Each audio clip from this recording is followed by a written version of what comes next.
I worked at video stores for many, many years. I was a video store guy, which isn't a thing anymore. You know, I feel like you know how they give like Native Americans like casinos and stuff. Yeah. Because there's so few Native Americans. I feel like they should give like former video store guys like video stores, like where we have it on. It's like our own land that belongs to us. Right. We can have a video store on that land, Mm-hmm. and nobody can like tear it down Exactly. or take it away from us. And you can keep all the revenue from the video store. Because I just feel like an endangered species as a human as a video store. I feel like it's probably going to sort of be like record stores. I can see it coming back a little bit here.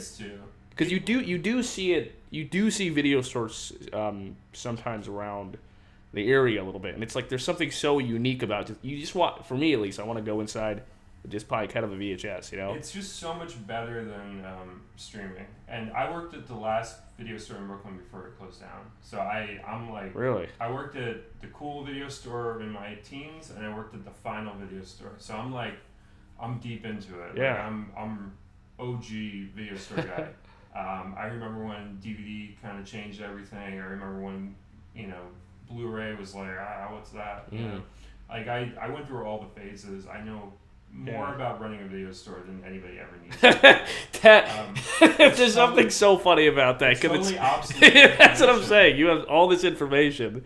Yeah. What to do with it. I remember the software you use for the rentals. I remember like the hotkeys and like all that stuff. It's just useless information. But video stores, people think they have access to everything through streaming. Right. They don't.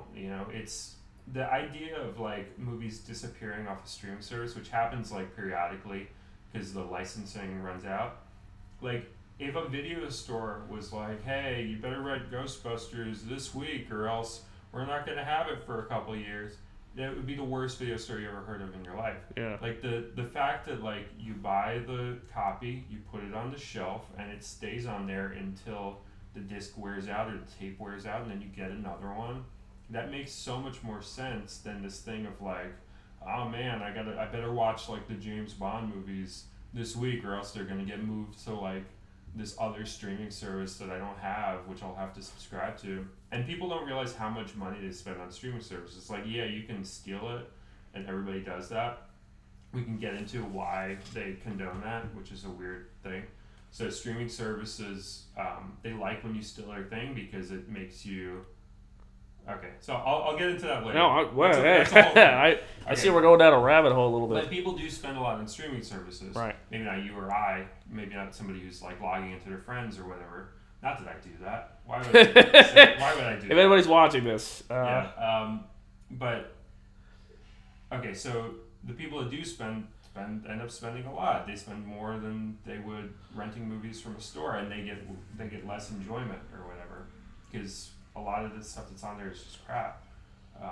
It always seems like there's more to watch than there actually is if you really think about like what's worth watching. If you went into a video store, you could come away every single time. If the video store guy like me is good, I can guarantee you walk out of that video store with a movie that you love every single time, because I just get a sense of your taste, and I was really good at that.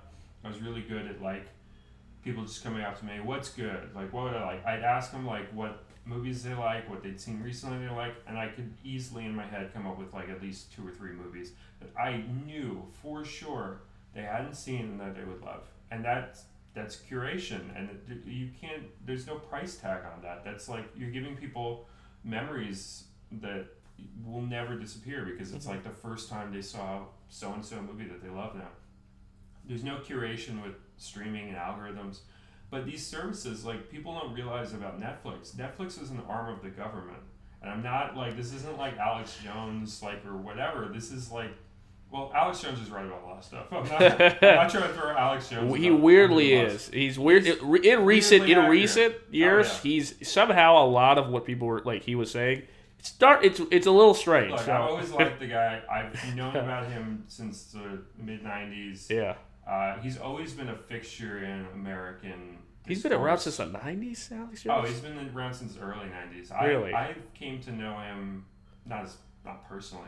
Right. I haven't had the pleasure. I came to know of him late 90s. Like, he was doing a lot of stuff. What was he doing where did you see him in the 90s? Where was he? He was on TV or something? He was kind of like, okay, so out of the Austin like filmmaking movement, which is like Richard Linklater and like Wes Anderson too, kind of in that Texas area. But they were like filmmakers out of Austin. Everyone knows Linklater specifically as the Austin filmmaker. Mm-hmm. But any kind of weirdos in Austin, like Alex Jones, were just very well known at that time. And he was just he would do broadcasts, he would do documentaries, he would do all sorts of stuff. But why did I bring up Alex Jones? I forget. Oh yeah, so Netflix. Netflix is in all but name, specifically, it is a arm of the government. So a lot of ex-government people go to Netflix and get paid millions and millions of dollars. Everybody knows about the Obamas. They work on the programming for Netflix. Other people in government, they move from government to Netflix because Netflix is a delivery system for messaging. So they're always looking for ways to get people to care about information instead of just dismiss it. So like if somebody watches like TV and there's like a PSA for like, don't smoke, man. Like the classic like cheesy examples, like there are things that people are just like, all right, whatever, that was lame. It's like, hey, fellow kid, that kind of stuff. But that's evolved so much, that like classic 80s, 90s thing, like that's evolved so much to the point that like the delivery system for messaging now is you get into somebody else's streaming service, so you're somewhere where you shouldn't be, which is already cool. You aren't somewhere where you think you're receiving messaging. Meanwhile, Hollywood and the streaming industry is all about messaging. Like it's all about what are people going to gain from watching this thing, and like what are they going to be thinking about instead of what they were thinking about previously. It's just a subtle conditioning. People believe the information more if they access it themselves and if they choose what to watch themselves or whatever. So much like in the early days of television where people were skeptical about like what messages you're receiving from the TV because they knew it was a highly persuasive device. They knew it was more persuasive than books. They knew it was more persuasive than anything that had ever come before. So people were really skeptical about television. But streaming is like next level as far as like messaging is concerned. Like if you had told the guys like Marshall McLuhan is a name of a person who was very skeptical about television and the downside of television. A lot of what he's said is like dead accurate, not just for TV, but for the evolutions of TV as far as like the 24-hour news cycle, and then that led into streaming, etc.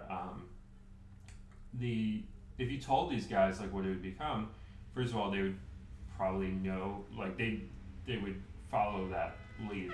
They would follow that path in their own mind already, like they kind of knew it, but they would be frightened that like nobody cared. It's like it's a very slow, slippery slope, but we've gotten to the point where we're receiving information that has nothing to do with what our actual value systems are as human beings.